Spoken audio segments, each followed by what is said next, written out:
নমস্কার বন্ধুরা, আমার রান্নাঘরে সবাইকে স্বাগত।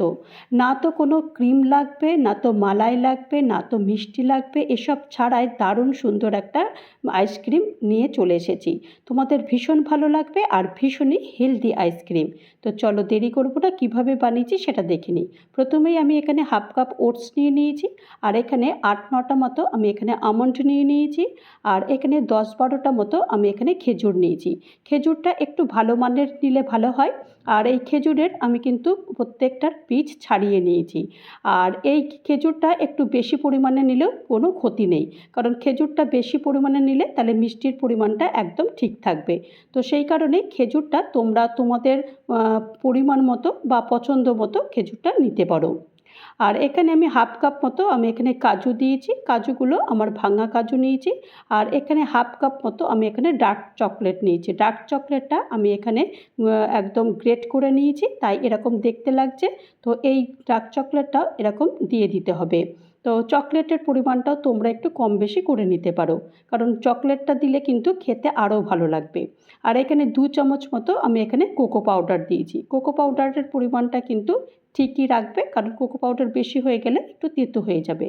আর এখানে আমি কিছু এই চিপস নিয়েছি, চকো চিপস নিয়েছি। চকো চিপসটা একদম মানে অপশনাল, যদি তোমাদের কাছে থাকে চকো চিপস তাহলে দেবে, আর না হলে দেওয়ার দরকার নেই। তবে চকো চিপস দিলে বাচ্চারা খুব বেশি খুশি হয়। এখন এগুলো সব ভালো করে মিশিয়ে দেবো। মিশিয়ে দেওয়ার পর এখানে 1 কাপ মতো আমি এখানে গরম দুধ নিয়েছি। দুধটা কিন্তু অবশ্যই গরম নিতে হবে। গরম দুধ নিয়ে এটাকে ভালো করে আরেকবার একটু নাড়িয়ে দেবো।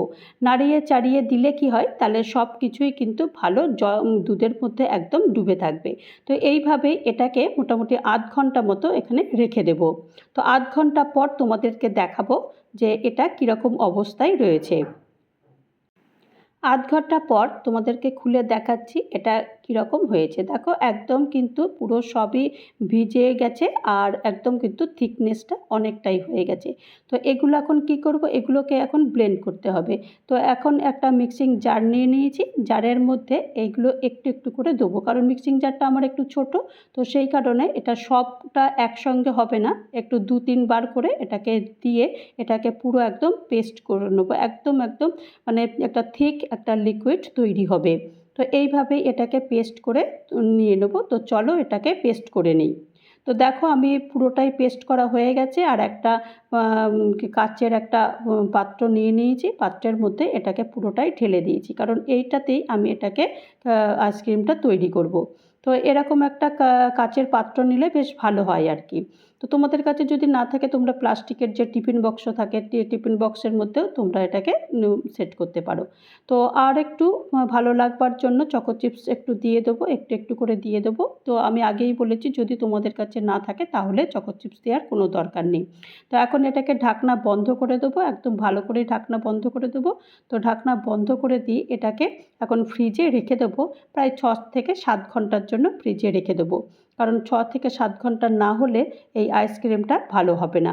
তো এখন 6 থেকে 7 ঘন্টার পর তোমাদেরকে খুলে দেখাবো আইসক্রিমটা কেমন হয়েছে। তো আমি মোটামুটি 7 ঘন্টা মতো রেখে দিয়েছিলাম। দেখো পুরো একদম কিন্তু আইসক্রিমটা পুরো একদম সেট হয়ে গেছে, আর দেখতেও কিন্তু অপূর্ব লাগছে। আর এই রকম আইসক্রিম যদি বাচ্চারা পায় তারা তো মানে ভীষণই খুশি হয়ে যাবে। আর এটা কিন্তু বড়রাও খেতে পারে, বাচ্চাদের সঙ্গে সঙ্গে বড়রাও খেতে পারে, কারণ এই আইসক্রিমটা পুরো একদম হেলদি আইসক্রিম। আইসক্রিমের মধ্যে কোনো কিন্তু মানে ক্রিম বলো, যেটা অনেকটাই আমাদেরকে আনহেলদি হয়ে যায় ক্রিমটা। আইসক্রিম খাই ঠিকই, কিন্তু আমাদের মধ্যে অনেকটাই মানে কনসাস থাকে যে আইসক্রিম খাবো না, আইসক্রিমের মধ্যে ক্রিম থাকে। এই আইসক্রিমটা কিন্তু তোমরা অনায়াসেই খেতে পারো, ভীষণ ভালো লাগবে আর ভীষণ হেলদি। তো তৈরি হয়ে গেল আমার chocolate ice cream. Chocolate ice cream recipe যদি তোমাদের কারোর ভালো লাগে তাহলে অবশ্যই একটা লাইক করো। ভালো থেকো, সুস্থ থেকো, নমস্কার।